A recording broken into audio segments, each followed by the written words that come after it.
Hello hi नमस्ते स्वागत छ हाम्रो पूर्वेली किचनमा। आज म आएको छु तपाईँहरूको माझमा धेरै दिनपछि। आज म तपाईँहरूको माझमा धेरै दिनपछि आएको बेला चाहिँ टमाटर र डल्ले खोर्सानीको चटनी बनाउने रेसिपी एउटा लिएर आएको छु। अब हेर्नुहोस् है त डल्ले खोर्सानी र टमाटरको चटनी चाहिँ कसरी बनाउनु पर्दो रहेछ भनेर चाहिँ अब के हालेर चाहिँ बनाउनु पर्छ भनेर हेर्नुहोस् है त। फर्स्टमा त म टमाटर चाहिँ उसिन्छु र डल्ले खोर्सानीलाई चाहिँ डाँठ निकालेर चाहिँ रेडी पार्दैछु। अब हेर्नुहोस् है त के हाल्नु पर्दो रहेछ भनेर चाहिँ म हाल्दै जान्छु है त। यो डल्ले खोर्सानी र टमाटरको अचारमा चाहिँ के हाल्नुपर्छ होला भनेर चाहिँ अब हेर्नुहोस् है त। अब टिमुर हाल्दैछु 1 मुठी, यो चाहिँ टिमुर हो।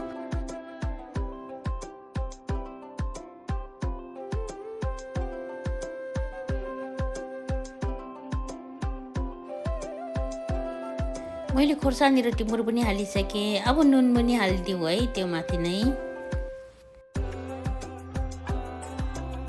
अब चाहिँ बोके टिमुर हालिदिउँ है। योलाई भन्छ बोके टिमुर, हाम्रो पूर्वेली भाषामा चाहिँ बोके टिमुर भन्छ योलाई।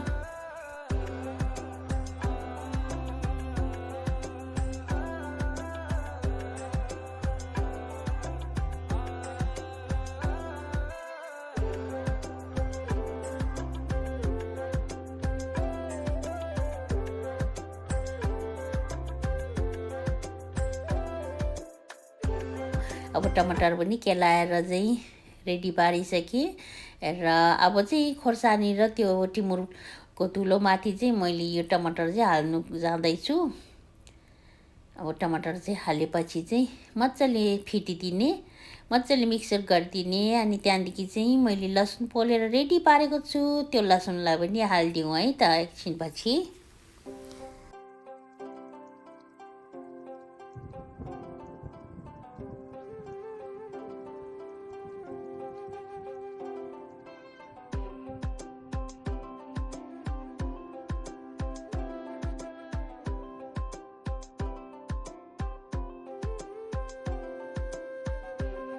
अब चाहिँ हाम्रो चटनी पनि लगभग बनिसकेको छ।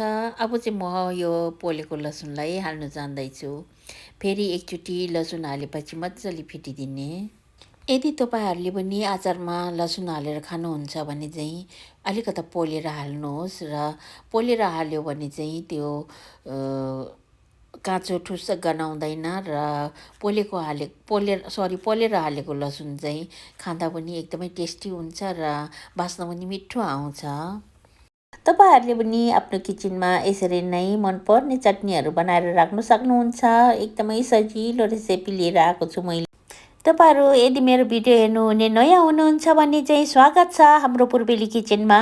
र हाम्रो पूर्वेली किचनको भिडियो हेर्नु भएपछि चाहिँ सब्सक्राइब गर्नु चाहिँ नभुल्नुहोला र साथ सपोर्ट दिनुहोस्। र कस्तो लाग्यो भिडियोलाई अनि कुन ठाउँबाट हेर्नु हुँदैछ त्यो पनि सबै खुलेर लेख्नुहोस्। ल अब चाहिँ यो बोतलमा हालेर चाहिँ मजाले बिर्को लगाएर राख्नुपर्छ। अनि 10-15 दिनसम्म चाहिँ मजाले खानु मिल्छ, यो चाहिँ बिग्रिँदैन। अनि लास्टमा चाहिँ म यो बोतलमा हालिसकेपछि चाहिँ लास्टमा म चाहिँ अलिकता कागतीलाई पनि निचारेर राख्नेछु। र कागतीको रस हाल्यो भने चाहिँ अचार पनि मिठो हुन्छ र छिट्टो बिग्रिँदैन, धेरै टाइमसम्म टिक्छ यो अचार चाहिँ।